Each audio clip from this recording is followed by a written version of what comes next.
നമസ്കാരം, ടേക്ക് ക്വിസിലേക്ക് എല്ലാവർക്കും വീണ്ടും സ്വാഗതം. ഇന്ന് കേരളത്തിലെ ദേശീയോദ്യാനങ്ങളെയും പക്ഷിസങ്കേതങ്ങളെയും കുറിച്ചാണ് പറയുന്നത്. ഈ ക്ലാസ്സിൻ്റെ PDF നോട്ട് ആവശ്യമുള്ളവർക്ക് അതിൻ്റെ ടെലിഗ്രാം ചാനൽ അവൈലബിൾ ആയിരിക്കും. അതിൻ്റെ ലിങ്ക് ഞാൻ ഡിസ്ക്രിപ്ഷൻ ബോക്സിലും അതുപോലെ കമൻറ്റ് ബോക്സിലും കൊടുക്കാം. അപ്പം നമുക്ക് ആദ്യം നോക്കാം കേരളത്തിലെ ദേശീയോദ്യാനങ്ങൾ. കേരളത്തിലെ ദേശീയോദ്യാനങ്ങളെക്കുറിച്ച് നോക്കാം. കേരളത്തിലെ ദേശീയോദ്യാനങ്ങളുടെ എണ്ണം 6ആണ്. പക്ഷേ PSC ഉത്തരസൂചികയിൽ 5ആയിരിക്കും.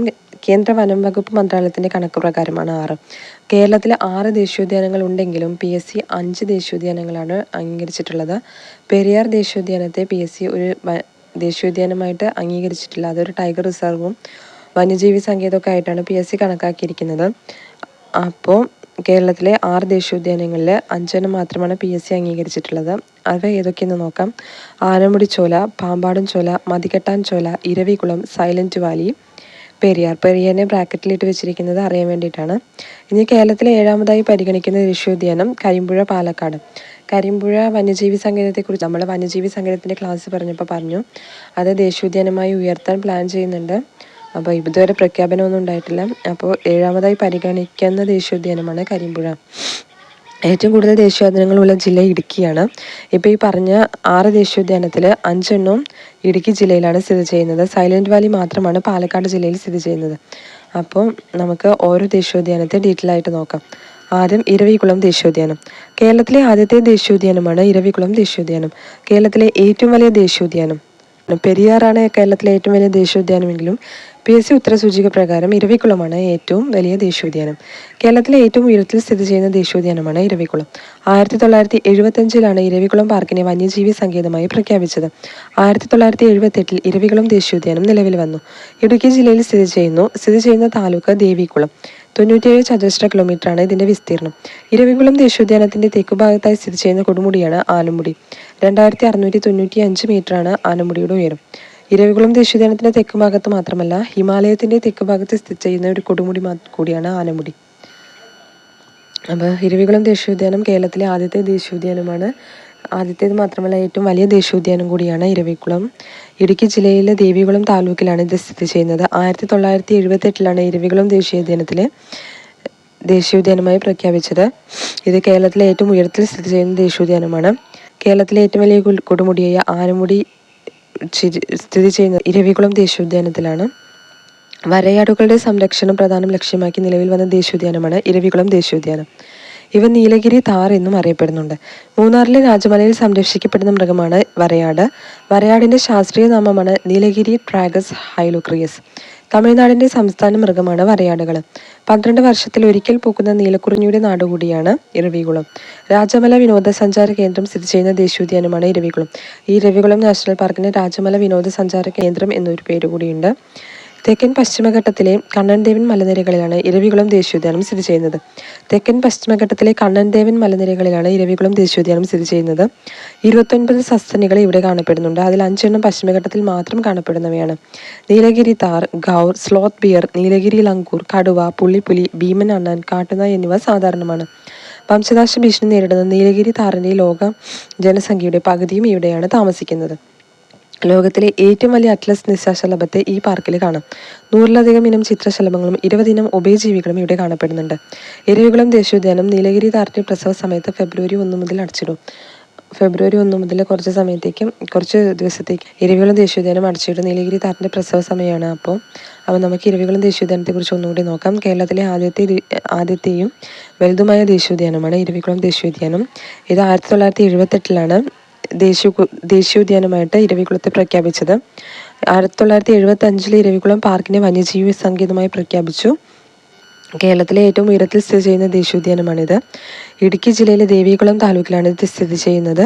97 ചതുരശ്ര കിലോമീറ്ററാണ് ഇതിൻ്റെ വിസ്തീർണം. ഇരവികുളം ദേശീയോദ്യാനത്തിൻ്റെ തെക്കുഭാഗത്തായിട്ടാണ് കേരളത്തിലെ ഏറ്റവും വലിയ കൊടുമുടിയായ ആനമുടി സ്ഥിതി ചെയ്യുന്നത്. ഇതിൻ്റെ ഉയരം 2695 മീറ്ററാണ്. വരയാടുകളുടെ സംരക്ഷണം പ്രധാന ലക്ഷ്യമാക്കി നിലവിൽ വന്ന ദേശീയോദ്യാനമാണ് ഇരവികുളം ദേശീയോദ്യാനം. ഇവ നീലഗിരി താർ എന്നും അറിയപ്പെടുന്നുണ്ട്. മൂന്നാറിലെ രാജമലയിൽ സംരക്ഷിക്കപ്പെടുന്ന മൃഗമാണ് വരയാട്. വരയാടിൻ്റെ ശാസ്ത്രീയ നാമമാണ് നീലഗിരി ട്രാഗസ് ഹൈലോക്രിയസ്. തമിഴ്നാടിൻ്റെ സംസ്ഥാന മൃഗമാണ് ഈ വരയാടുകൾ. കേരളത്തിൻ്റെ സംസ്ഥാന മൃഗം ആനയാണെന്ന് എല്ലാവർക്കും അറിയാലോ. അതുപോലെ തമിഴ്നാടിൻ്റെ സംസ്ഥാന മൃഗമാണ് ഈ വരയാടുകൾ. 12 വർഷത്തിൽ ഒരിക്കൽ പൂക്കുന്ന നീലക്കുറിഞ്ഞിയുടെ നാടുകൂടിയാണ് ഇത് ഇരവികുളം നാഷണൽ പാർക്ക്. രാജമല വിനോദസഞ്ചാര കേന്ദ്രം സ്ഥിതി ചെയ്യുന്ന ദേശീയോദ്യാനമാണിത്. തെക്കൻ പശ്ചിമഘട്ടത്തിലെ കണ്ണൻദേവൻ മലനിരകളിലാണ് ഇരവികുളം ദേശീയോദ്യാനം സ്ഥിതി ചെയ്യുന്നത്. 29 സസ്തനികൾ ഇവിടെ കാണപ്പെടുന്നുണ്ട്. അതിൽ 5 പശ്ചിമഘട്ടത്തിൽ മാത്രം കാണപ്പെടുന്നവയാണ്. വംശനാശ ഭീഷണി നേരിടുന്ന നീലഗിരി താറിന്റെ ലോക ജനസംഖ്യയുടെ പകുതിയും താമസിക്കുന്നത് ഇവിടെയാണ്. ലോകത്തിലെ ഏറ്റവും വലിയ അറ്റ്ലസ് നിശാശലഭത്തെ ഇരവികുളം നാഷണൽ പാർക്കിൽ കാണാം. 100-ലധികം ഇനം ചിത്രശലഭങ്ങളും 20 ഇനം ഉഭയജീവികളും ഇവിടെ കാണപ്പെടുന്നു. ഇരവികുളം ദേശീയോദ്യാനം നീലഗിരി താറിന്റെ പ്രസവ സമയത്ത്, അതായത് ഫെബ്രുവരി 1 മുതൽ അടച്ചിടും. അപ്പോൾ ഇത്രയാണ് ഇരവികുളം നാഷണൽ പാർക്കിനെ കുറിച്ച് പറയുന്നത്. അടുത്തത് സൈലന്റ് വാലി ദേശീയോദ്യാനം. പാലക്കാട് ജില്ലയിലായി പശ്ചിമഘട്ടത്തിൽ സ്ഥിതി ചെയ്യുന്ന ദേശീയോദ്യാനമാണ് സൈലന്റ് വാലി ദേശീയോദ്യാനം. നീലഗിരി കുന്നുകളിൽ സ്ഥിതി ചെയ്യുന്ന ഇത് 89.52 കിലോമീറ്റർ സ്ക്വയർ വിസ്തീർണമുള്ളതാണ്. ഇത് 148 കിലോമീറ്റർ സ്ക്വയർ ബഫർ സോണാൽ ചുറ്റപ്പെട്ടിരിക്കുന്നു. ഇടുക്കി ജില്ലയ്ക്ക് പുറത്തുള്ള ഏക ദേശീയോദ്യാനമാണ് സൈലന്റ് വാലി ദേശീയോദ്യാനം. 1847 റോബർട്ട് റൈറ്റ് എന്ന സസ്യശാസ്ത്രജ്ഞനാണ് ഈ പ്രദേശം പര്യവേഷണം ചെയ്തത്. സൈലന്റ് വാലി എന്ന പേര് നിർദ്ദേശിച്ചതും അദ്ദേഹം തന്നെയാണ്. റോബർട്ട് റൈറ്റ് ആണ് സൈലന്റ് വാലി എന്ന പേര് നിർദ്ദേശിച്ച ബ്രിട്ടീഷുകാരൻ. സൈലന്റ് വാലി എന്ന പേരിന് കാരണം ചീവീടുകൾ ഇല്ലാത്തതുകൊണ്ടാണ്. കേരളത്തിലെ നിത്യഹരിത വനം എന്നറിയപ്പെടുന്നതും സൈലന്റ് വാലിയാണ്. കേരളത്തിലെ ഏക കന്യാവനമാണ് സൈലന്റ് വാലി. കേരളത്തിലെ ഏറ്റവും വലിയ മഴക്കാടാണിത്. മഹാഭാരതത്തിൽ സൈരന്ധ്രി വനം എന്ന പേരിൽ അറിയപ്പെടുന്ന വനമാണ് സൈലന്റ് വാലി. അപ്പോൾ PSC ചോദിക്കാം, മഹാഭാരതത്തിൽ സൈരന്ധ്രി വനം എന്നറിയപ്പെട്ടിരുന്ന ദേശീയോദ്യാനം ഏതാണെന്ന് ചോദിക്കാം. അത് സൈലന്റ് വാലിയാണ്. ഇത് പാലക്കാട് ജില്ലയിലെ മണ്ണാർക്കാട് താലൂക്കിലാണ് സ്ഥിതി ചെയ്യുന്നത്. സൈലന്റ് വാലി ഉൾപ്പെടുന്ന ബയോസ്ഫിയർ റിസർവ് നീലഗിരിയാണ്. നീലഗിരി ബയോസ്ഫിയർ റിസർവിനുള്ളിലാണ് സൈലന്റ് വാലി ഉൾപ്പെടുന്നത്. സൈലന്റ് വാലിയെ റിസർവ് വനമായി പ്രഖ്യാപിച്ചത് 1914-ലാണ്. 1921 ഇത് പാലക്കാട് ഫോറസ്റ്റ് ഡിവിഷന്റെ നിയന്ത്രണത്തിലായി. സൈലന്റ് വാലിയെ ദേശീയോദ്യാനമായി കേന്ദ്ര സർക്കാർ പ്രഖ്യാപിച്ച വർഷം 1984-ആണ്. അപ്പോൾ 1984-ലാണ് സൈലന്റ് വാലിയെ ദേശീയോദ്യാനമായി കേന്ദ്ര സർക്കാർ പ്രഖ്യാപിച്ചത്.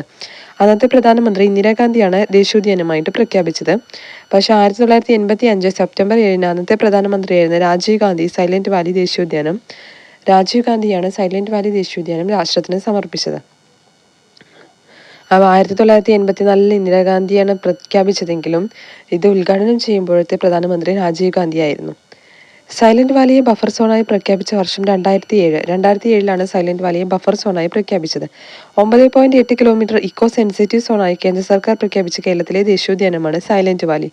വംശനാശ ഭീഷണി നേരിടുന്ന സിംഹവാലൻ കുരങ്ങുകൾ കാണപ്പെടുന്ന ദേശീയോദ്യാനമാണിത്. സിംഹവാലൻ കുരങ്ങുകൾ സൈലന്റ് വാലിയിൽ കാണപ്പെടാൻ കാരണം വെടിപ്ലാവുകളുടെ സാന്നിധ്യമാണ്. സിംഹവാലൻ കുരങ്ങിന്റെ ശാസ്ത്രീയ നാമം മക്കാക്ക സിലനസ് എന്നാണ്. വെടിപ്ലാവിന്റെ ശാസ്ത്രീയ നാമം കുല്ലിനിയ എക്സാറില്ലാറ്റ എന്നാണ്. ഏറ്റവും കൂടുതൽ ജൈവ വൈവിധ്യമുള്ള ദേശീയോദ്യാനം കൂടിയാണ് സൈലന്റ് വാലി. സിംഹവാലൻ കുരങ്ങ്, മലമുഴക്കി, വേഴാമ്പൽ തുടങ്ങിയവയൊക്കെ ഈ ദേശീയോദ്യാനത്തിൽ കാണപ്പെടുന്നു.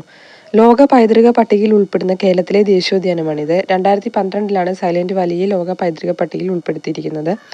25-ാം വാർഷികം പ്രമാണിച്ച് കേന്ദ്ര സർക്കാർ ഒരു സ്റ്റാമ്പ് പുറത്തിറക്കിയിരുന്നു. ഇത് 2009-ലായിരുന്നു സൈലന്റ് വാലിയുടെ 25-ാം വാർഷികം. സൈലന്റ് വാലിയിൽ നിന്നും ഉത്ഭവിക്കുന്ന നദിയാണ് തൂതപ്പുഴ. കാവേരി നദിയുടെ കൈവഴിയായ ഭവാനി നദിയും ഭാരതപ്പുഴയുടെ പോഷക നദിയായ കുന്തിപ്പുഴയും സൈലന്റ് വാലിക്ക് സമീപമാണ് ഉത്ഭവിക്കുന്നത്. സൈലന്റ് വാലിയിലൂടെ ഒഴുകുന്ന നദിയാണ് കുന്തിപ്പുഴ.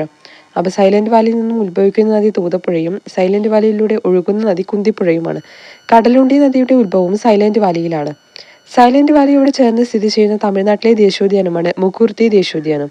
നിശബ്ദ താഴ്വര എന്നറിയപ്പെടുന്ന ദേശീയോദ്യാനമാണിത്. ഏറ്റവും കൂടുതൽ ജൈവ വൈവിധ്യമുള്ള ദേശീയോദ്യാനമാണ് സൈലന്റ് വാലി. ഈ ദേശീയോദ്യാനത്തിൽ ചില അപൂർവ ഇനം സസ്യജന്തുജാലങ്ങളുണ്ട്. 41 സസ്തനികൾ, 211 പക്ഷികൾ, 49 ഉരഗങ്ങൾ, 47 ഉഭയജീവികൾ, 12 മത്സ്യങ്ങൾ, 164 ചിത്രശലഭങ്ങൾ, 400 ഇനം നിശാശലഭങ്ങൾ എന്നിവ ഇവിടെയുണ്ട്. തെക്കു പടിഞ്ഞാറൻ ഘട്ടങ്ങളിലെ മഴക്കാടുകളെയും ഉഷ്ണമേഖല ഈർപ്പമുള്ള നിത്യഹരിത വനങ്ങളുടെയും ഏറ്റവും സംരക്ഷിതവും തൊട്ടുകൂടാത്തതുമായ പ്രദേശങ്ങളിലൊന്നാണ് ദേശീയോദ്യാനം സൈലന്റ് വാലി ദേശീയോദ്യാനം. ദക്ഷിണേന്ത്യയിലെ ഏറ്റവും ഉയരം കൂടിയ 5-ാമത്തെ കൊടുമുടിയായ മുക്കുർത്തി കൊടുമുടിയും അക്കിൻത കൊടുമുടിയും ഇതിന് സമീപത്താണ് സ്ഥിതി ചെയ്യുന്നത്. പാർക്കിന്റെ അതിർത്തിക്കുള്ളിൽ താമസിക്കുന്ന തദ്ദേശീയ ഗോത്ര വിഭാഗങ്ങളിൽ ഇരുളകൾ, കുറുമ്പകൾ, മുതുകകൾ, കാട്ടുനായ്ക്കർ എന്നിവരും ഉൾപ്പെടുന്നു. ഈ സമുദായങ്ങളുടെ വംശീയ പൈതൃകം നന്നായി സംരക്ഷിക്കപ്പെടുന്നു. കരിമ്പുഴ വന്യജീവി സങ്കേതം, new Amarambalam reserved forest, Malappuram ജില്ലയിലെ നിലമ്പൂർ താലൂക്കിലെ നെടുങ്കയം മഴക്കാടുകൾ, പാലക്കാട് ജില്ലയിലെ മണ്ണാർക്കാട് താലൂക്കിലെ അട്ടപ്പാടി റിസർവ്ഡ് ഫോറസ്റ്റ്, നീലഗിരി ജില്ലയിലെ മുകുർത്തി ദേശീയോദ്യാനം എന്നിവ സൈലന്റ് വാലി ദേശീയോദ്യാനത്തിന് ചുറ്റുമായി സ്ഥിതി ചെയ്യുന്ന മറ്റ് പ്രദേശങ്ങളാണ്. അപ്പോൾ ഇത്രയാണ് സൈലന്റ് വാലിയെ കുറിച്ച് പറയുന്നത്. നമുക്ക് ഒന്നും കൂടി നോക്കാം. സൈലന്റ് വാലി ദേശീയോദ്യാനം പാലക്കാട് ജില്ലയിലായി പശ്ചിമഘട്ടത്തിൽ സ്ഥിതി ചെയ്യുന്ന ദേശീയോദ്യാനമാണ് സൈലന്റ് വാലി ദേശീയോദ്യാനം. നീലഗിരി കുന്നുകളിൽ സ്ഥിതി ചെയ്യുന്ന ഇത് 89.52 കിലോമീറ്റർ സ്ക്വയർ ആണ് വിസ്തീർണം. 148 കിലോമീറ്റർ സ്ക്വയർ ബഫർ സോണാൽ ചുറ്റപ്പെട്ടിരിക്കുന്നു.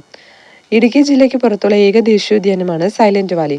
മറ്റ് 5 ദേശീയോദ്യാനങ്ങളും ഇടുക്കി ജില്ലയിലാണ് സ്ഥിതി ചെയ്യുന്നത്. നമ്മൾ നേരത്തെ പറഞ്ഞു. അപ്പോൾ ഇടുക്കി ജില്ലയ്ക്ക് പുറത്തുള്ള ഏക ദേശീയോദ്യാനമാണ് സൈലന്റ് വാലി. 1847 റോബർട്ട് റൈറ്റ് ആണ് റോബർട്ട് റൈറ്റ് എന്ന സസ്യശാസ്ത്രജ്ഞനാണ് സൈലന്റ് വാലി എന്ന പേര് നിർദ്ദേശിച്ചത്. അപ്പോൾ സൈലന്റ് വാലി എന്ന പേര് നിർദ്ദേശിക്കാൻ കാരണം ഇവിടെ ചീവീടുകളില്ല, നിശബ്ദമായിട്ടിരിക്കുന്നുണ്ട് എന്നുള്ളത് കൊണ്ടാണ്. നിശബ്ദ താഴ്വര എന്നും അറിയപ്പെടുന്നുണ്ടെന്ന് നമ്മൾ പറഞ്ഞു. അപ്പോൾ നിശബ്ദമായി ഇരിക്കുന്നത് കൊണ്ടാണ് സൈലന്റ് വാലി എന്ന പേര് അദ്ദേഹം നിർദ്ദേശിക്കാൻ കാരണം. കേരളത്തിലെ നിത്യഹരിത വനം എന്നറിയപ്പെടുന്നത് സൈലന്റ് വാലിയാണ്. കേരളത്തിലെ ഏക കന്യവനമാണിത്. കേരളത്തിലെ ഏറ്റവും വലിയ മഴക്കാടാണ് സൈലന്റ് വാലി. മഹാഭാരതത്തിൽ സൈരന്ധ്രി വനം എന്ന പേരിൽ അറിയപ്പെടുന്ന വനമാണ് സൈലന്റ് വാലി. ഇത് പാലക്കാട് ജില്ലയിലെ മണ്ണാർക്കാട് താലൂക്കിലാണ് സ്ഥിതി ചെയ്യുന്നത്. സൈലന്റ് വാലി ഉൾപ്പെടുന്നത് നീലഗിരി ബയോസ്ഫിയർ റിസർവിന് കീഴിലാണ്. സൈലന്റ് വാലിയെ റിസർവ് വനമായി പ്രഖ്യാപിച്ചത് 1914 1921 ഇത് പാലക്കാട് ഫോറസ്റ്റ് ഡിവിഷന്റെ നിയന്ത്രണത്തിലായി. സൈലന്റ് വാലിയെ ദേശീയോദ്യാനമായി കേന്ദ്ര സർക്കാർ പ്രഖ്യാപിച്ചത് 1984 അന്നത്തെ പ്രധാനമന്ത്രി ഇന്ദിരാഗാന്ധിയാണ് സൈലന്റ് വാലി ദേശീയോദ്യാനമായി പ്രഖ്യാപിച്ചത്. പക്ഷേ അത് ഉദ്ഘാടനം ചെയ്തത് രാജീവ് ഗാന്ധിയാണ്. അത് 1985 സെപ്റ്റംബർ 7 ഉദ്ഘാടനം. സൈലന്റ് വാലിയെ ബഫർ സോണായി പ്രഖ്യാപിച്ച വർഷം 2007 9.8 കിലോമീറ്റർ ഇക്കോ സെൻസിറ്റീവ് സോണായി കേന്ദ്ര സർക്കാർ പ്രഖ്യാപിച്ച കേരളത്തിലെ ദേശീയോദ്യാനമാണ് സൈലന്റ് വാലി. വംശനാശ ഭീഷണി നേരിടുന്ന സിംഹവാലൻ കുരങ്ങുകൾ കാണപ്പെടുന്ന ദേശീയോദ്യാനമാണിത്. സിംഹവാലൻ കുരങ്ങുകളുടെ ശാസ്ത്രീയ നാമം മക്കാക്ക സിരനസ് എന്നാണ്. സിംഹവാലൻ കുരങ്ങുകൾ സൈലന്റ് വാലിയിൽ കാണപ്പെടാൻ കാരണം അവിടുത്തെ വെടിപ്ലാവുകളുടെ സാന്നിധ്യമാണ്. വെടിപ്ലാവിന്റെ ശാസ്ത്രീയ നാമം കുലിനിയ എക്സാറിലാറ്റ എന്നാണ്. ഇതൊന്നും ചോദിക്കാൻ സാധ്യതയില്ല, എന്നാലും ചിലപ്പോൾ ചോദിച്ചാലെന്ന് വെച്ചിട്ട് അറിഞ്ഞിരിക്കുന്നത് നല്ലതാണ്. ഏറ്റവും കൂടുതൽ ജൈവ വൈവിധ്യമുള്ള ദേശീയോദ്യാനം എന്ന പേരും സൈലന്റ് വാലിക്കാണ്. സിംഹവാലൻ കുരങ്ങിനെ കൂടാതെ മലമുഴക്കി വേഴാമ്പലിനെയും ഈ ദേശീയോദ്യാനത്തിൽ കാണുന്നു. മലമുഴക്കി വേഴാമ്പൽ നമ്മുടെ കേരളത്തിന്റെ സംസ്ഥാന പക്ഷിയാണെന്ന് എല്ലാവർക്കും അറിയാലോ. അപ്പോൾ മലമുഴക്കി വേഴാമ്പലിനെ കാണപ്പെടുന്നുണ്ട് ഈ സൈലന്റ് വാലി ദേശീയോദ്യാനത്തിൽ. ലോക പൈതൃക പട്ടികയിൽ ഉൾപ്പെടുന്ന കേരളത്തിലെ ദേശീയോദ്യാനമാണിത്. 25ാം വാർഷികം പ്രമാണിച്ച് കേന്ദ്ര സർക്കാർ സ്റ്റാമ്പൊക്കെ പുറത്തിറക്കിയിരുന്നു. ഇത് 2009 സൈലന്റ് വാലിയിൽ നിന്നും ഉത്ഭവിക്കുന്ന നദിയാണ് തൂതപ്പുഴ. കാവേരി നദിയുടെ കൈവഴിയായി ഭവാനി നദിയും ഭാരതപ്പുഴയുടെ പോഷക നദിയായി കുന്തിപ്പുഴയും സൈലന്റ് വാലിക്ക് സമീപമാണ് ഉത്ഭവിക്കുന്നത്. സൈലന്റ് വാലിയിലൂടെ ഒഴുകുന്ന നദിയാണ് കുന്തിപ്പുഴ. കടലുണ്ടി നദിയുടെ ഉത്ഭവവും സൈലന്റ് വാലിയിലാണ്. സൈലന്റ് വാലിയോട് ചേർന്ന് സ്ഥിതി ചെയ്യുന്ന തമിഴ്നാട്ടിലെ ദേശീയോദ്യാനമാണ് മുക്കൂർത്തി ദേശീയോദ്യാനം. നിശബ്ദ താഴ്വര എന്നറിയപ്പെടുന്ന ദേശീയോദ്യാനമാണിത്. ഏറ്റവും കൂടുതൽ ജൈവവൈവിധ്യമുള്ള ദേശീയോദ്യാനമാണ് സൈലന്റ് വാലി. ഈ ദേശീയോദ്യാനത്തിൽ ചില അപൂർവ ഇനം സസ്യജന്തുജാലങ്ങളുണ്ട്. 41 സസ്തനികൾ, 211 പക്ഷികൾ, 49 ഉരഗങ്ങൾ, 47 ഉഭയജീവികൾ, 12 മത്സ്യങ്ങൾ, 164 ചിത്രശലഭങ്ങൾ, 400 ഇനം നിശാശലഭങ്ങൾ എന്നിവ സൈലന്റ് വാലിയിൽ കാണപ്പെടുന്നു എന്നതാണ് കണക്കിൽ പറയുന്നത്. തെക്ക് പടിഞ്ഞാറൻ ഘട്ടങ്ങളിലെ മഴക്കാടുകളുടെയും ഉഷ്ണമേഖല ഈർപ്പമുള്ള നിത്യഹരിത വനങ്ങളുടെയും ഏറ്റവും സംരക്ഷിതവും തൊട്ടുകൂടാത്തതുമായ പ്രദേശങ്ങളിലൊന്നാണ് ഈ സൈലന്റ് വാലി ദേശീയോദ്യാനം. ദക്ഷിണേന്ത്യയിലെ ഏറ്റവും ഉയരം കൂടിയ 5ാമത്തെ കൊടുമുടിയായ മുക്കൂർത്തി കൊടുമുടിയും അഹിൻഡ കൊടുമുടിയും ഇതിന് സമീപത്താണ് സ്ഥിതി ചെയ്യുന്നത്.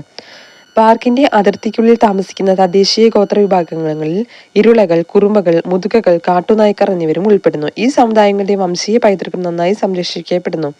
അവരുടെ വാസസ്ഥലങ്ങളിൽ നിന്ന് നശിപ്പിക്കാതെയാണ് ഈ സൈലന്റ് വാലി ദേശീയോദ്യാനത്തെ സംരക്ഷിക്കുന്നത്. പിന്നെ കരിമ്പുഴ വന്യജീവി സങ്കേതം, new Amarambalam reserved forest, Malappuram ജില്ലയിലെ നിലമ്പൂർ താലൂക്കിലെ നെടുങ്കയം മഴക്കാടുകൾ, പാലക്കാട് ജില്ലയിലെ മണ്ണാർക്കാട് താലൂക്കിലെ അട്ടപ്പാടി റിസർവ്ഡ് ഫോറസ്റ്റ്, നീലഗിരി ജില്ലയിലെ മുക്കുർത്തി ദേശീയോദ്യാനം എന്നിവ സൈലന്റ് വാലി ദേശീയോദ്യാനത്തിന് ചുറ്റുമായി സ്ഥിതി ചെയ്യുന്ന പ്രദേശങ്ങളാണ്. അപ്പോൾ ഇത്രയുമാണ് സൈലന്റ് വാലിയെ കുറിച്ച് പറയുന്നത്. ഇത് വീഡിയോ കേട്ട് കഴിഞ്ഞിട്ട് ഞാൻ എൻ്റെ ടെലിഗ്രാമിലിരുന്ന PDF ഒന്ന് വായിച്ചു നോക്കുകയും ചെയ്താൽ പിന്നെ മറക്കാതെ മനസ്സിൽ നിന്നോളും. അപ്പോൾ നമുക്ക് അടുത്തത് നോക്കാം. അടുത്തത് മതികെട്ടാൻ ചോല. 2003 നിലവിൽ വന്ന് ഇടുക്കി ജില്ലയിൽ സ്ഥിതി ചെയ്യുന്ന ഒരു ദേശീയോദ്യാനമാണ് മതികെട്ടാൻ ചോല. ചോലക്കാടുകളുടെ സംരക്ഷണാർത്ഥമാണ് ഇത് നിലവിൽ വന്നത്. ഉടുമ്പൻചോല ഇടുക്കി ജില്ലയിലെ ഉടുമ്പൻചോല താലൂക്കിലാണ് ഇത് സ്ഥിതി ചെയ്യുന്നത്. മതികെട്ടാൻ ചോല ദേശീയോദ്യാനത്തിലെ ഏറ്റവും ഉയർന്ന പ്രദേശമാണ് കാട്ടുമല. 1897 തിരുവിതാംകൂർ ഗവൺമെന്റ് റിസർവ് വുഡ്ലാൻഡ് ആയി അംഗീകരിച്ച പ്രദേശമാണ് മതികെട്ടാൻ ചോല. മതികെട്ടാൻ ചോലയിൽ നിന്ന് ഉത്ഭവിക്കുന്ന നദികളാണ് ഉച്ചിൽകുത്തിപ്പുഴ, മതികെട്ടാൻ പുഴ, ഞാണ്ടാർ എന്നിവ. ഇവ മൂന്നും പന്നിയാർ നദിയുടെ പോഷക നദികളാണ്. അപ്പോൾ മതികെട്ടൻ ചോലയെക്കുറിച്ച് ഇത്രയാണ് പറയുന്നത്. 2003 ഇത് നിലവിൽ വന്നത്. ഇടുക്കി ജില്ലയിലെ ഉടുമ്പൻചോല താലൂക്കിലാണ് ഇത് സ്ഥിതി ചെയ്യുന്നത്. ചോലക്കാടുകളുടെ സംരക്ഷണാർത്ഥം നിലവിൽ വന്ന ദേശീയോദ്യാനമാണ് മതികെട്ടൻ ചോല. മതികെട്ടൻ ചോല ദേശീയോദ്യാനത്തിലെ ഏറ്റവും ഉയർന്ന പ്രദേശമാണ് കാട്ടുമല.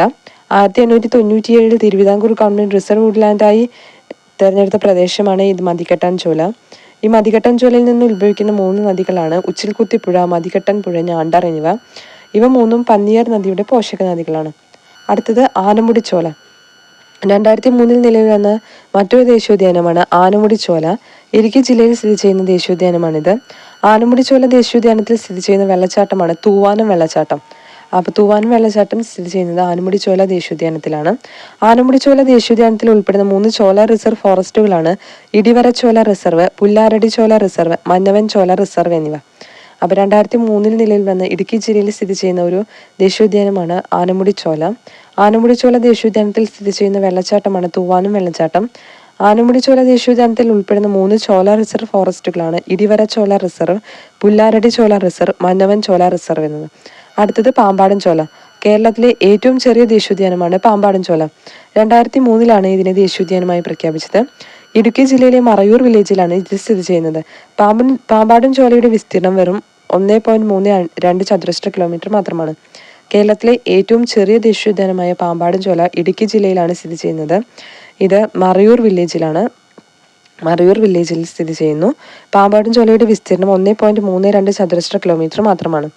അടുത്തത് നമ്മൾ PSC അംഗീകരിക്കാത്തത് പെരിയാർ ദേശീയോദ്യാനത്തെക്കുറിച്ച് നോക്കാം. ഇത് ഇടുക്കി ജില്ലയിലെ പീരുമേട് താലൂക്കിലാണ് സ്ഥിതി ചെയ്യുന്നത്. 1982 പെരിയാർ വന്യജീവി സങ്കേതത്തെ ദേശീയോദ്യാനമായി പ്രഖ്യാപിച്ചത്. പെരിയാർ ദേശീയോദ്യാനത്തിലെ ഏറ്റവും ഉയരം കൂടിയ പ്രദേശമാണ് കോട്ടമല. 2019 മീറ്ററാണ് ഇതിൻ്റെ ഉയരം. ഏലം കുന്നുകളുടെ മധ്യത്തിലായാണ് പെരിയാർ ദേശീയോദ്യാനം സ്ഥിതി ചെയ്യുന്നത്. നമുക്ക് പെരിയാർ വന്യജീവി സങ്കേതത്തെക്കുറിച്ചൊക്കെ വളരെ ഡീറ്റെയിൽ ആയിട്ട് വന്യജീവി സങ്കേതത്തിൻ്റെ ക്ലാസ്സിൽ പറഞ്ഞിരുന്നു. ഇപ്പോൾ ഇവിടെ ദേശീയോദ്യാനത്തെക്കുറിച്ച് കുറച്ച് പോയിന്റ് മാത്രമേ പറയുന്നുള്ളൂ. ഇടുക്കി ജില്ലയിൽ പീരുമേട് താലൂക്കിലാണ് പെരിയാർ ദേശീയോദ്യാനം സ്ഥിതി ചെയ്യുന്നത്. 1982 പെരിയാർ വന്യജീവി സങ്കേതത്തെ ദേശീയോദ്യാനമായിട്ട് കേന്ദ്ര സർക്കാർ പ്രഖ്യാപിച്ചത്. പെരിയാർ ദേശീയോദ്യാനത്തിലെ ഏറ്റവും ഉയരം കൂടിയ പ്രദേശമാണ് കോട്ടമല. ഇതിന് 2019 മീറ്ററാണ് ഉയരം. ഏലം കുന്നുകളുടെ മധ്യത്തിലായാണ് പെരിയാർ ദേശീയോദ്യാനം സ്ഥിതി ചെയ്യുന്നത്. നമ്മൾ ആറ് ദേശീയോദ്യാനങ്ങളെ കുറിച്ച് പറഞ്ഞു. അതിൽ 5 ഇടുക്കിയിലാണ് സ്ഥിതി ചെയ്യുന്നത്. പെരിയാർ, പാമ്പാടൻ ചോല, ആനമുടിച്ചോല, മതികെട്ടൻ ചോല, ഇരവികുളം ഇവയെല്ലാം ഇവിടെ ഇടുക്കി ജില്ലയിലാണ് സ്ഥിതി ചെയ്യുന്നത്. സൈലന്റ് വാലി മാത്രമാണ് പാലക്കാട് ജില്ലയിലായി സ്ഥിതി ചെയ്യുന്നത്. അപ്പോൾ ദേശീയോദ്യാനങ്ങളെക്കുറിച്ച് ഇത്രയേ ഉള്ളൂ. അപ്പോൾ കേരളത്തിലെ ദേശീയോദ്യാനങ്ങളെക്കുറിച്ച് കണ്ടല്ലോ. ഇനി നമുക്ക് കേരളത്തിലെ പക്ഷി സങ്കേതങ്ങളെക്കുറിച്ച് നോക്കാം. കേരളത്തിലെ പക്ഷി സങ്കേതങ്ങൾ. ആദ്യം തട്ടേക്കാട് പക്ഷി സങ്കേതം. 1983 ഓഗസ്റ്റ് 27 തട്ടേക്കാട് പക്ഷി സങ്കേതം നിലവിൽ വന്നത്. എറണാകുളം ജില്ലയിൽ കോതമംഗലം താലൂക്കിലെ കുട്ടമ്പുഴ ഗ്രാമപഞ്ചായത്തിലെ മലയാറ്റൂർ റിസർവ് ഇനത്തിലാണ് ഇത് സ്ഥിതി ചെയ്യുന്നത്. അപ്പോൾ 1983 ഓഗസ്റ്റ് 27 തട്ടേക്കാട് പക്ഷി സങ്കേതം നിലവിൽ വന്നത്. എറണാകുളം ജില്ലയിലെ കോതമംഗലം താലൂക്കിൽ സ്ഥിതി ചെയ്യുന്നത്. ഇത് കുട്ടമ്പുഴ ഗ്രാമപഞ്ചായത്തിലെ മലയാറ്റൂർ റിസർവ് വനത്തിലാണ് ഇത് സ്ഥിതി ചെയ്യുന്നത്. പുഴകളാൽ ചുറ്റപ്പെട്ട ഈ പ്രദേശം പക്ഷി നിരീക്ഷകരുടെ പറുദീസ എന്നാണ് അറിയപ്പെടുന്നത്. പക്ഷി നിരീക്ഷകരുടെ പറുദീസ എന്നറിയപ്പെടുന്ന കേരളത്തിലെ പക്ഷി സങ്കേതമാണ് തട്ടേക്കാട് പക്ഷി സങ്കേതം. കേരളത്തിലെ ആദ്യത്തെ പക്ഷി സങ്കേതമാണിത്. മാത്രമല്ല കേരളത്തിലെ ഏറ്റവും വലിയ പക്ഷി സങ്കേതം കൂടിയാണ് തട്ടേക്കാട് പക്ഷി സങ്കേതം. 25.16 ചതുരശ്ര കിലോമീറ്ററാണ് ഇതിൻ്റെ വിസ്തീർണം. തട്ടേക്കാട് പക്ഷി സങ്കേതത്തിലൂടെ ഒഴുകുന്ന നദിയാണ് പെരിയാർ. പ്രശസ്ത പക്ഷി നിരീക്ഷകനായ സലീം അലിയുടെ പേരിൽ അറിയപ്പെടുന്ന കേരളത്തിലെ പക്ഷി സങ്കേതമാണിത്. തട്ടേക്കാട് പക്ഷി സങ്കേതം ഡോക്ടർ സലീം അലി പക്ഷി സങ്കേതം എന്ന പേരിൽ കൂടി അറിയപ്പെടുന്നുണ്ട്. അപ്പോൾ അദ്ദേഹത്തിൻ്റെ പേരിൽ അറിയപ്പെടുന്ന ഒരു പക്ഷി സങ്കേതമാണിത്.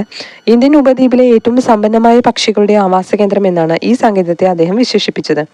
ഇന്ത്യൻ ഉപദ്വീപിലെ ഏറ്റവും സമ്പന്നമായ പക്ഷികളുടെ ആവാസ കേന്ദ്രം എന്ന് തട്ടേക്കാട് പക്ഷി സങ്കേതത്തെ വിശേഷിപ്പിച്ചത് ഇന്ത്യൻ പക്ഷി നിരീക്ഷകനായ ഡോക്ടർ സലീം അലിയാണ്. അദ്ദേഹത്തിന്റെ ആത്മകഥയാണ് ഒരു കുരുവിയുടെ പതനം, അതായത് the fall of a sparrow എന്നത്. Birds of Travancore and Cochin, Indian birds എന്നിവ അദ്ദേഹത്തിൻ്റെ മറ്റു പുസ്തകങ്ങളാണ്. അപ്പോൾ അദ്ദേഹത്തിൻ്റെ ആത്മകഥയാണ് the fall of a sparrow, ഒരു കുരുവിയുടെ പതനം. പിന്നെ birds of Travancore and Cochin, Indian birds എന്നിവ അദ്ദേഹത്തിൻ്റെ മറ്റു പുസ്തകങ്ങളാണ്. സലീം അലിയുടെ ജന്മദിനമായ നവംബർ 12 ഇന്ത്യയിൽ ദേശീയ പക്ഷി നിരീക്ഷണ ദിനമായി ആചരിക്കുന്നത്. നവംബർ 12 ദേശീയ പക്ഷി നിരീക്ഷണ ദിനമായിട്ട് ആചരിക്കുന്നു. അത് ഡോക്ടർ സലീം അലിയുടെ ജന്മദിനമാണ് അന്ന്. പിന്നെ തട്ടേക്കാട് പക്ഷി സങ്കേതത്തിൽ കാണുന്ന അപൂർവ ഇനം പക്ഷികളാണ് കോഴി വേഴാമ്പൽ, തീക്കാക്ക, മലബാർ കോഴി എന്നിവ. ഇടമലയാർ അണക്കെട്ടിന് സമീപത്താണ് ഇത് സ്ഥിതി ചെയ്യുന്നത്. അപ്പോൾ തട്ടേക്കാട് പക്ഷി സങ്കേതത്തെക്കുറിച്ച് ഇത്രയും പോയിന്റുകളാണ് പറയുന്നത്. നമുക്ക് ഒന്നുകൂടി നോക്കാം. തട്ടേക്കാട് പക്ഷി സങ്കേതം നിലവിൽ വന്നത് 1983 ഓഗസ്റ്റ് 27-നാണ്. എറണാകുളം ജില്ലയിലെ കോതമംഗലം താലൂക്കിലാണ് ഇത് സ്ഥിതി ചെയ്യുന്നത്. എറണാകുളം ജില്ലയിലെ കോതമംഗലം താലൂക്കില് കുട്ടമ്പുഴ ഗ്രാമപഞ്ചായത്തിലെ മലയാറ്റൂർ റിസർവ് വനത്തിലാണ് ഇത് സ്ഥിതി ചെയ്യുന്നത്. പുഴകളാൽ ചുറ്റപ്പെട്ട ഈ പ്രദേശം പക്ഷി നിരീക്ഷകരുടെ പറൂദിസ എന്നാണ് അറിയപ്പെടുന്നത്. കേരളത്തിലെ ആദ്യത്തെ പക്ഷി സങ്കേതമാണിത്. കേരളത്തിലെ ഏറ്റവും വലിയ പക്ഷി സങ്കേതം കൂടിയാണിത്. 25.16 ചതുരശ്ര കിലോമീറ്ററാണ് ഇതിന്റെ വിസ്തീർണം. തട്ടേക്കാട് പക്ഷി സങ്കേതത്തിലൂടെ ഒഴുകുന്ന നദിയാണ് പെരിയാറ്. പ്രശസ്ത പക്ഷി നിരീക്ഷകനായ സലീം അലിയുടെ പേരിൽ അറിയപ്പെടുന്ന കേരളത്തിലെ പക്ഷി സങ്കേതമാണിത്. ഡോക്ടർ സലീം അലി പക്ഷി സങ്കേതം എന്ന പേരിൽ കൂടി അറിയപ്പെടുന്നുണ്ട് തട്ടേക്കാട് പക്ഷി സങ്കേതം. ഇന്ത്യൻ ഉപദ്വീപിലെ ഏറ്റവും സമ്പന്നമായ പക്ഷികളുടെ ആവാസ കേന്ദ്രം എന്ന് തട്ടേക്കാട് പക്ഷി സങ്കേതത്തെ വിശേഷിപ്പിച്ചത് അദ്ദേഹമാണ്, ഡോക്ടർ സലീം അലിയാണ്.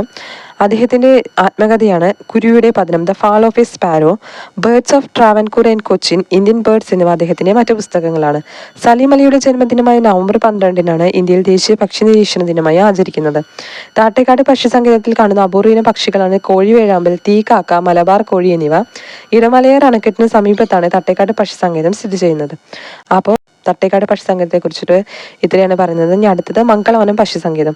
കൊച്ചി നഗരത്തിന്റെ ഹൃദയഭാഗത്തുള്ള ദ്വീപിലാണ് മംഗളവനം പക്ഷി സങ്കേതം സ്ഥിതി ചെയ്യുന്നത്. വിസ്തീർണം 0.0274 ചതുരശ്ര കിലോമീറ്റർ. 2004 നിലവിൽ വന്ന മംഗളവനം പക്ഷി സങ്കേതം സംസ്ഥാന വനവകുപ്പിന്റെ കീഴിലുള്ള ഏറ്റവും ചെറിയ സംരക്ഷിത പ്രദേശമാണ്. അപ്പോൾ തട്ടേക്കാട് ഏറ്റവും വലിയ പക്ഷി സങ്കേതമാണെന്ന് പറഞ്ഞു. ഇത് ഏറ്റവും ചെറിയ പക്ഷി സങ്കേതമാണ് മംഗളവനം പക്ഷി സങ്കേതം. കണ്ടൽ വനങ്ങളിൽ സ്ഥിതി ചെയ്യുന്ന കേരളത്തിലെ ഏക പക്ഷി സങ്കേതമാണിത്. കണ്ടൽ എന്നർത്ഥം വരുന്ന മംഗൾ എന്ന പോർച്ചുഗീസ് പദത്തിൽ നിന്നാണ് മംഗളവനം എന്ന പേര് വന്നത്. കേരളത്തിലെ ഏറ്റവും ചെറിയ വന്യജീവി സങ്കേതവുമാണിത്. കേരള ഹൈക്കോടതി കെട്ടിട സമുച്ചയത്തിന് സമീപത്തായി സ്ഥിതി ചെയ്യുന്ന പക്ഷി സങ്കേതമാണ് മംഗളവനം. കേരള ഹൈക്കോടതി കെട്ടിട സമുച്ചയത്തിന് സമീപത്തായി സ്ഥിതി ചെയ്യുന്ന പക്ഷി സങ്കേതമാണ് മംഗളവനം. കൊച്ചിയുടെ ശ്വാസകോശം എന്നറിയപ്പെടുന്ന പക്ഷി അല്ലെങ്കിൽ വന്യജീവി സങ്കേതമാണിത്. പക്ഷികളെ കൂടാതെ വിവിധ ഇനം ചിലന്തികളും ആകർഷണമായിട്ടുള്ള പക്ഷി സങ്കേതമാണിത്. കേരളത്തിൽ അപൂർവ ഇനം കടവാവലുകൾ കണ്ടുവരുന്ന പക്ഷി സങ്കേതം കൂടിയാണ് മംഗളവനം പക്ഷി സങ്കേതം. ആ മംഗളവനം പക്ഷി സങ്കേതത്തെ കുറിച്ചിട്ടുള്ള പോയിന്റുകൾ കേട്ടല്ലോ, നമുക്ക് ഒന്നും കൂടി നോക്കാം. മംഗളവനം പക്ഷി സങ്കേതം കൊച്ചി നഗരത്തിന്റെ ഹൃദയഭാഗത്തുള്ള ദ്വീപിലാണ് മംഗളവനം പക്ഷി സങ്കേതം സ്ഥിതി ചെയ്യുന്നത്. ഇതിന്റെ വിസ്തീർണം 0.0274 ചതുരശ്ര കിലോമീറ്ററാണ്. 2004-ലാണ് ഇത് നിലവിൽ വന്നത്. മംഗളവനം പക്ഷി സങ്കേതം സംസ്ഥാന വനവകുപ്പിന്റെ കീഴിലുള്ള ഏറ്റവും ചെറിയ സംരക്ഷിത പ്രദേശമാണ്. കണ്ടൽ വനങ്ങളിൽ സ്ഥിതി ചെയ്യുന്ന കേരളത്തിലെ ഏക പക്ഷി സങ്കേതമാണിത്. അപ്പോൾ മംഗളവനം പക്ഷി സങ്കേതം സ്ഥിതി ചെയ്യുന്നത് കണ്ടൽ വനങ്ങളിലാണ്. കണ്ടൽ എന്നർത്ഥം വരുന്ന മംഗൾ എന്ന പോർച്ചുഗീസ് പദത്തിൽ നിന്നാണ് മംഗളവനം എന്ന പേര് വന്നത്. അപ്പോൾ മംഗളവനം എന്ന പേര് ലഭിച്ചത് എവിടുന്നാന്ന് മനസ്സിലായല്ലോ. കണ്ടൽ കാടുകളിൽ സ്ഥിതി ചെയ്യുന്നത് കൊണ്ട് തന്നെ കണ്ടൽ എന്നർത്ഥം വരുന്ന മംഗൾ എന്ന പദത്തിൽ നിന്നാണ് മംഗളവനം എന്ന പേര് ലഭിച്ചിരിക്കുന്നത്. കേരളത്തിലെ ഏറ്റവും ചെറിയ വന്യജീവി സങ്കേതം കൂടിയാണിത്. കേരള ഹൈക്കോടതി കെട്ടിട സമുച്ചയത്തിന് സമീപത്തായി സ്ഥിതി ചെയ്യുന്ന പക്ഷി സങ്കേതമാണ് മംഗളവനം. അപ്പോൾ മംഗളവനം പക്ഷി സങ്കേതത്തിന് ഒരു വന്യജീവി സങ്കേതവും കൂടിയായിട്ട് പരിഗണിക്കുന്നുണ്ട്. അതുകൊണ്ട് തന്നെ കേരളത്തിലെ ഏറ്റവും ചെറിയ പക്ഷി സങ്കേതം ചോദിച്ചാലും ഏറ്റവും ചെറിയ വന്യജീവി സങ്കേതം ചോദിച്ചാലും മംഗളവനം പക്ഷി സങ്കേതമാണ് ഉത്തരം. അപ്പോൾ ഇത് കേരള ഹൈക്കോടതി കെട്ടിട സമുച്ചയത്തിന്റെ സമീപത്തായിട്ടാണ് സ്ഥിതി ചെയ്യുന്നത്. കൊച്ചിയുടെ ശ്വാസകോശം എന്നറിയപ്പെടുന്ന പക്ഷി അല്ലെങ്കിൽ വന്യജീവി സങ്കേതം, കൊച്ചിയുടെ ശ്വാസകോശം അഥവാ കൊച്ചിയുടെ പച്ച ശ്വാസകോശം എന്നൊക്കെ അറിയപ്പെടുന്ന ഒരു പക്ഷി സങ്കേതമാണ് മംഗളവനം പക്ഷി സങ്കേതം. പക്ഷികളെ കൂടാതെ വിവിധയിനം ചിലന്തികളും ആകർഷണമായിട്ടുള്ള പക്ഷി സങ്കേതമാണിത്. കേരളത്തിൽ അപൂർവ ഇനം കടവാവലുകൾ കണ്ടുവരുന്ന പക്ഷി സങ്കേതമാണിത്. അപ്പോൾ മംഗളവനം പക്ഷി സങ്കേതത്തെക്കുറിച്ച് മനസ്സിലായല്ലോ. ഇനി അടുത്ത് നോക്കാം. കുമരകം പക്ഷി സങ്കേതം. കേരളത്തിലെ കോട്ടയം ജില്ലയിലെ കുമരകത്ത് സ്ഥിതി ചെയ്യുന്ന പക്ഷി സങ്കേതമാണ് കുമരകം പക്ഷി സങ്കേതം. വേമ്പനാട് കായലിന്റെ തീരത്തായി സ്ഥിതി ചെയ്യുന്ന ഇത് വേമ്പനാട് പക്ഷി സങ്കേതം എന്നും അറിയപ്പെടുന്നുണ്ട്. കുമരകം പക്ഷി സങ്കേതം വികസിപ്പിച്ചത് ആൽഫ്രഡ് ജോർജ് ബേക്കർ ആണ്. ഒരു റബ്ബർ തോട്ടത്തിലാണ് ഇത് വികസിപ്പിച്ചെടുത്തത്. ബേക്കേഴ്സ് എസ്റ്റേറ്റ് എന്നും ഇത് അറിയപ്പെടുന്നു. ബിയോണ്ട് ദി ബാക്ക് വാട്ടേഴ്സ് പദ്ധതിയിൽ ഉൾപ്പെട്ട കേരളത്തിലെ പക്ഷി സങ്കേതമാണ് കുമരകം പക്ഷി സങ്കേതം. കുമരകം പക്ഷി സങ്കേതത്തിലൂടെ ഒഴുകുന്ന നദിയാണ് കവനാർ അല്ലെങ്കിൽ മീനച്ചിലാർ എന്നറിയപ്പെടുന്ന നദി. അപ്പോൾ കുമരകം പക്ഷി സങ്കേതത്തെക്കുറിച്ച് ഇത്രയാണ് പറയുന്നത്. കേരളത്തിലെ കോട്ടയം ജില്ലയിലെ കുമരകത്താണ് ഇത് സ്ഥിതി ചെയ്യുന്നത്. വേമ്പനാട് കായലിന്റെ തീരത്ത് സ്ഥിതി ചെയ്യുന്നത് കൊണ്ട് തന്നെ ഇത് വേമ്പനാട്ട് പക്ഷി സങ്കേതം എന്നും അറിയപ്പെടുന്നു. കൂടാതെ കുമരകം പക്ഷി സങ്കേതം വികസിപ്പിച്ചത് ആൽഫ്രഡ് ജോർജ് ബേക്കർ എന്ന വ്യക്തിയാണ്. അദ്ദേഹം ഒരു റബ്ബർ തോട്ടത്തിലാണ് ഈ പക്ഷി സങ്കേതം വികസിപ്പിച്ചെടുത്തത്. അതുകൊണ്ട് തന്നെ ആൽഫ്രഡ് ജോർജ് ബേക്കർ വികസിപ്പിച്ചതുകൊണ്ട് തന്നെ ഇത് ബേക്കേഴ്സ് എസ്റ്റേറ്റ് എന്നും അറിയപ്പെടുന്നുണ്ട്. ബിയോണ്ട് ദി ബാക്ക് വാട്ടേഴ്സ് പദ്ധതിയിൽ കേരളത്തിന്റെ ഒരു പദ്ധതിയാണ് ബിയോണ്ട് ദി ബാക്ക് വാട്ടേഴ്സ് പദ്ധതിയിൽ ഉൾപ്പെട്ട കേരളത്തിലെ പക്ഷി സങ്കേതമാണിത്. കുമരകം പക്ഷി സങ്കേതത്തിലൂടെ ഒഴുകുന്ന നദിയാണ് കവനാർ അല്ലെങ്കിൽ മീനച്ചിലാർ. തട്ടേക്കാട് പക്ഷിസങ്കേതത്തിലൂടെ ഒഴുകുന്ന നദി പെരിയാറാണെന്ന് നമ്മൾ പറഞ്ഞു. അതുപോലെ കുമരകം പക്ഷിസങ്കേതത്തിലൂടെ ഒഴുകുന്ന നദിയാണ് മീനച്ചിലാർ അല്ലെങ്കിൽ കവനാർ എന്നറിയപ്പെടുന്ന നദി. അടുത്തത് കടലുണ്ടി പക്ഷിസങ്കേതം. കേരളത്തിലെ മലപ്പുറം ജില്ലയിലെ വള്ളിക്കുന്ന് പഞ്ചായത്തിലെ കടലുണ്ടി നഗരത്തിൽ സ്ഥിതി ചെയ്യുന്ന പക്ഷിസങ്കേതമാണ് കടലുണ്ടി പക്ഷിസങ്കേതം. ഈ പക്ഷിസങ്കേതം കടലുണ്ടി പുഴ അറബിക്കടലിൽ ലയിക്കുന്ന ഭാഗത്ത് ചെറിയ തുരുത്തുകളിലായി പരന്നു കിടക്കുന്നു. 100-ലേറെ ഇനം തദ്ദേശീയ പക്ഷികളെയും 60-ലധികം ദേശാടന പക്ഷികളെയും ഇവിടെ കാണാം. കടലുണ്ടി ആള ഇവിടെ കണ്ടുവരുന്ന ദേശാടന പക്ഷിയാണ്. തെക്കേ ഇന്ത്യയിലെ ആദ്യത്തെ കമ്മ്യൂണിറ്റി റിസർവാണ് കടലുണ്ടി വള്ളിക്കുന്ന് കമ്മ്യൂണിറ്റി റിസർവ്. 2007 ഇത് നിലവിൽ വന്നത്. അപ്പോൾ കടലുണ്ടി പക്ഷിസങ്കേതത്തെ കുറിച്ച് പറയുന്നത്, ഇത് മലപ്പുറം ജില്ലയിലെ വള്ളിക്കുന്ന് പഞ്ചായത്തിലെ കടലുണ്ടി നഗരത്തിലാണ് സ്ഥിതി ചെയ്യുന്നത്. ഈ പക്ഷിസങ്കേതം കടലുണ്ടി പുഴ അറബിക്കടലിൽ ലയിക്കുന്ന ഭാഗത്ത് ചെറിയ തുരുത്തുകളിലായിട്ടാണ് പരന്നു കിടക്കുന്നത്. 100-ലേറെ ഇനം തദ്ദേശീയ പക്ഷികളെയും 60-ലധികം ദേശാടന പക്ഷികളെയും നമുക്കിവിടെ കാണാം. കടലുണ്ടി ആള ഇവിടെ കണ്ടുവരുന്ന ദേശാടന പക്ഷിയാണ്. തെക്കേ ഇന്ത്യയിലെ ആദ്യത്തെ കമ്മ്യൂണിറ്റി റിസർവാണ് കടലുണ്ടി വള്ളിക്കുന്ന് കമ്മ്യൂണിറ്റി റിസർവ്. ഇത് 2007 നിലവിൽ വന്നത്. അപ്പോൾ ഇത്രയാണ് കടലുണ്ടി പക്ഷിസങ്കേതത്തെക്കുറിച്ച് പറയുന്നത്. അടുത്തത് ചൂളന്നൂർ മയിൽ സങ്കേതം. ചൂളന്നൂർ മയിൽ സങ്കേതം പ്രാദേശികമായി അറിയപ്പെടുന്നത് മയിലാടും പാറ എന്നാണ്. കേരളത്തിലെ ഏക മയിൽ സംരക്ഷണ കേന്ദ്രമാണിത്. മയിലുകളെ കൂടാതെ 100ഓളം ഇനം പക്ഷികളെയും ഇവിടെ കാണാം. പാലക്കാട് ജില്ലയിലെ ആലത്തൂർ ബ്ലോക്കിലെ തരൂർ പഞ്ചായത്തിലാണ് ഇത് സ്ഥിതി ചെയ്യുന്നത്. 2007 ഈ പ്രദേശത്തെ മയിൽ സങ്കേതമാക്കി കേന്ദ്ര സർക്കാർ പ്രഖ്യാപിച്ചത്. ഭാരതപ്പുഴയുടെ പോഷക നദിയായ ഗായത്രിപ്പുഴയുടെ തീരത്താണ് ഈ പ്രദേശം. കേരളത്തിലെ പ്രശസ്ത പക്ഷി നിരീക്ഷകനായിരുന്ന ഇന്ദുചൂടൻ എന്ന തൂലികാനാമത്തിൽ അറിയപ്പെട്ടിരുന്ന KK നീലകണ്ഠന്റെ സ്മരണാർത്ഥം വന്ന പക്ഷിസങ്കേതമാണ് ചൂളന്നൂർ പക്ഷിസങ്കേതം. KK നീലകണ്ഠൻ സ്മാരക മയിൽ സങ്കേതം എന്നും ഇത് അറിയപ്പെടുന്നുണ്ട്. 1996 ഇത് നിലവിൽ വന്നത്. കേരളത്തിലെ പക്ഷികൾ എന്ന പുസ്തകം രചിച്ചത് KK നീലകണ്ഠനാണ്. കുഞ്ചൻ നമ്പ്യാർ സ്മൃതി വനം എന്ന പേരിലും ഇത് അറിയപ്പെടുന്നുണ്ട്. അപ്പോൾ ചൂളന്നൂർ മയിൽ സങ്കേതത്തെ കുറിച്ച് ഒന്നുകൂടി നോക്കാം. ചൂളന്നൂർ മയിൽ സങ്കേതം പ്രാദേശികമായി അറിയപ്പെടുന്നത് മയിലാടും പാറ എന്നാണ്. ആ മയിലാടും പാറ എന്നറിയപ്പെടുന്ന പക്ഷി സങ്കേതം ഏതാണെന്ന് ചോദിച്ചാൽ ചൂളന്നൂർ മയിൽ സങ്കേതമാണ്. കേരളത്തിലെ ഏക മയിൽ സംരക്ഷണ കേന്ദ്രമാണിത്. മയിലുകളെ കൂടാതെ 100ഓളം ഇനം പക്ഷികളെയും ഇവിടെ കാണാം. ഇത് പാലക്കാട് ജില്ലയിലെ ആലത്തൂർ ബ്ലോക്കിലെ തരൂർ പഞ്ചായത്തിലാണ് സ്ഥിതി ചെയ്യുന്നത്. 2007 ഈ പ്രദേശത്തെ മയിൽ സങ്കേതമാക്കി കേന്ദ്ര സർക്കാർ പ്രഖ്യാപിച്ചത്. ഭാരതപ്പുഴയുടെ പോഷക നദിയായ ഗായത്രിപ്പുഴയുടെ തീരത്താണ് ഈ പ്രദേശം. കേരളത്തിലെ പ്രശസ്ത പക്ഷി നിരീക്ഷകനായിരുന്ന ഇന്ദുചൂടൻ എന്ന തൂലികാനാമത്തിൽ അറിയപ്പെട്ടിരുന്ന KK നീലകണ്ഠന്റെ സ്മരണാർത്ഥം വന്ന പക്ഷി സങ്കേതമാണിത്. KK നീലകണ്ഠൻ സ്മാരക മയിൽ സങ്കേതം എന്നും ഇത് അറിയപ്പെടുന്നുണ്ട്. 1996 ഇത് നിലവിൽ വന്നത്. കേരളത്തിലെ പക്ഷികൾ എന്ന പുസ്തകം രചിച്ചത് KK നീലകണ്ഠനാണ്. അപ്പോൾ KK നീലകണ്ഠൻ അഥവാ ഇന്ദുചൂടന്റെ പ്രശസ്ത രചനയാണ് കേരളത്തിലെ പക്ഷികൾ. കുഞ്ചൻ നമ്പ്യാർ സ്മൃതി വനം എന്ന പേരിലും അറിയപ്പെടുന്ന പക്ഷി സങ്കേതമാണ് ചൂളന്നൂർ മയിൽ സങ്കേതം. ഇത്രയും കാര്യങ്ങളാണ് ചൂളന്നൂർ മയിൽ സങ്കേതത്തെക്കുറിച്ച് പറയുന്നത്. അടുത്തത് മുണ്ടേരിക്കടവ് പക്ഷി സങ്കേതം. കണ്ണൂർ ജില്ലയിലെ മുണ്ടേരി ഗ്രാമപഞ്ചായത്തിലാണ് ഈ പക്ഷി സങ്കേതം സ്ഥിതി ചെയ്യുന്നത്. അപ്പോൾ കണ്ണൂർ ജില്ലയിലെ മുണ്ടേരി ഗ്രാമപഞ്ചായത്തിൽ സ്ഥിതി ചെയ്യുന്ന പക്ഷി സങ്കേതമാണ് മുണ്ടേരിക്കടവ് പക്ഷി സങ്കേതം. കേരളത്തിൽ 4ാമത് സ്ഥാപിതമായ പക്ഷി സങ്കേതമാണിത്. 2012 പക്ഷി സങ്കേതമായി പ്രഖ്യാപിച്ചത്. വിവിധയിനം ദേശാടന പക്ഷികളുടെ കേന്ദ്രമാണ് ഈ പക്ഷി സങ്കേതം. 200-ലധികം സ്പീഷീസുകളിലായി ലക്ഷക്കണക്കിന് പക്ഷികൾ ഇവിടെ എത്തുന്നുണ്ടെന്നാണ് പക്ഷി നിരീക്ഷകരുടെ കണക്ക്. അപ്പോൾ കണ്ണൂർ ജില്ലയിലെ മുണ്ടേരി ഗ്രാമപഞ്ചായത്തിലാണ് മുണ്ടേരിക്കടവ് പക്ഷി സങ്കേതം സ്ഥിതി ചെയ്യുന്നത്. കേരളത്തിൽ 4ാമത് സ്ഥാപിതമായ പക്ഷി സങ്കേതമാണിത്. 2012 ഇത് പക്ഷി സങ്കേതമായി പ്രഖ്യാപിച്ചത്. വിവിധയിനം ദേശാടന പക്ഷികളുടെ കേന്ദ്രമാണ് ഈ പക്ഷി സങ്കേതം. 200-ലധികം സ്പീഷീസുകളിലായി ലക്ഷക്കണക്കിന് പക്ഷികൾ ഇവിടെ എത്തുന്നുണ്ടെന്നാണ് പക്ഷി നിരീക്ഷകരുടെ കണക്ക്. അടുത്തത് പക്ഷിപാതാളം. കേരളത്തിലെ വയനാട് ജില്ലയിലെ കന്യാവനങ്ങൾക്ക് നടുവിലുള്ള ഒരു പക്ഷി നിരീക്ഷണ കേന്ദ്രമാണ് പക്ഷിപാതാളം. തിരുനെല്ലിയിലെ ബ്രഹ്മഗിരികളിലാണ് ഇത് സ്ഥിതി ചെയ്യുന്നത്. ചിത്രകൂടൻ പക്ഷികളെ കാണപ്പെടുന്ന കേരളത്തിലെ പക്ഷി സങ്കേതമാണ് പക്ഷിപാതാളം. അപ്പോൾ പക്ഷിപാതാളം സ്ഥിതി ചെയ്യുന്നത് വയനാട് ജില്ലയിലാണ്. തിരുനെല്ലിയിലെ ബ്രഹ്മഗിരി കുന്നുകളിലാണ് ഇത് സ്ഥിതി ചെയ്യുന്നത്. ചിത്രകൂടൻ പക്ഷികളെ കാണപ്പെടുന്ന കേരളത്തിലെ പക്ഷി സങ്കേതമാണ് പക്ഷിപാതാളം. അടുത്തത് പാതിരാമണൽ. വേമ്പനാട്ട് കായലിൽ സ്ഥിതി ചെയ്യുന്ന ഒരു ചെറിയ ദ്വീപാണ് പാതിരാമണൽ. ആലപ്പുഴ ജില്ലയിലെ മുഹമ്മ പഞ്ചായത്തിലെ 10ാം വാർഡിന്റെ ഭാഗമാണ് പാതിരാമണൽ. 100 കണക്കിന് ദേശാടന പക്ഷികളുടെ പറുദീസയാണ് ഇവിടെ. വേമ്പനാട്ട് കായലിൽ സ്ഥിതി ചെയ്യുന്ന ഒരു ചെറിയ ദ്വീപാണ് പാതിരാമണൽ. ആലപ്പുഴ ജില്ലയിലെ മുഹമ്മ പഞ്ചായത്തിലെ 10ാം വാർഡിന്റെ ഭാഗമാണ് പാതിരാമണൽ. 100 കണക്കിന് ദേശാടന പക്ഷികളുടെ പറുദീസയാണ് ഇവിടെ. അരിപ്പ പക്ഷി സങ്കേതം. തിരുവനന്തപുരം, കൊല്ലം ജില്ലകളിലായി സ്ഥിതി ചെയ്യുന്ന പക്ഷി സങ്കേതമാണ് അരിപ്പ പക്ഷി സങ്കേതം. തിരുവനന്തപുരം ചെങ്കോട്ട സംസ്ഥാന പാതയിൽ തെന്മലയ്ക്ക് സമീപമാണ് അരിപ്പ. 270-ലധികം ഇനം പക്ഷികളുടെ ആവാസ കേന്ദ്രമാണ് അരിപ്പ. അപ്പോൾ തിരുവനന്തപുരം ചെങ്കോട്ട സംസ്ഥാന പാതയിൽ തെന്മലയ്ക്ക് സമീപം സ്ഥിതി ചെയ്യുന്ന പക്ഷി സങ്കേതമാണ് അരിപ്പ. 270-ലധികം ഇനം പക്ഷികളുടെ ആവാസ കേന്ദ്രമാണിത്. അടുത്തത് കേരളത്തിലെ പക്ഷിഗ്രാമം എന്നറിയപ്പെടുന്നത് നൂറനാടാണ്. ആലപ്പുഴ ജില്ലയിലാണ് ഇത് സ്ഥിതി ചെയ്യുന്നത്. അപ്പോൾ ആലപ്പുഴ ജില്ലയിലെ നൂറനാടാണ് കേരളത്തിലെ പക്ഷിഗ്രാമം എന്നറിയപ്പെടുന്നത്. അപ്പോൾ ഇന്നത്തെ വീഡിയോ ഇത്രയേ ഉള്ളൂ. കേരളത്തിലെ പക്ഷി സങ്കേതങ്ങളെക്കുറിച്ചും ദേശീയോദ്യാനങ്ങളെക്കുറിച്ചും നമ്മൾ നോക്കി. അപ്പോൾ ഇന്നത്തെ വീഡിയോ ഇത്രയേ ഉള്ളൂ. നിങ്ങൾക്ക് ഈ വീഡിയോ ഇഷ്ടമായെങ്കിൽ ലൈക്ക് ചെയ്യുക, ഷെയർ ചെയ്യുക. കൂടുതൽ വീഡിയോസ് കാണാനായിട്ട് ഈ ചാനലൊന്ന് സബ്സ്ക്രൈബ് ചെയ്യാൻ കൂടി മറക്കരുത്. പിന്നെ ഈ ക്ലാസ്സിൻ്റെ PDF നോട്ട് ആവശ്യമുള്ളവർക്ക് എൻ്റെ ടെലിഗ്രാം ചാനലുമായി ബന്ധപ്പെടുക. Okay, thank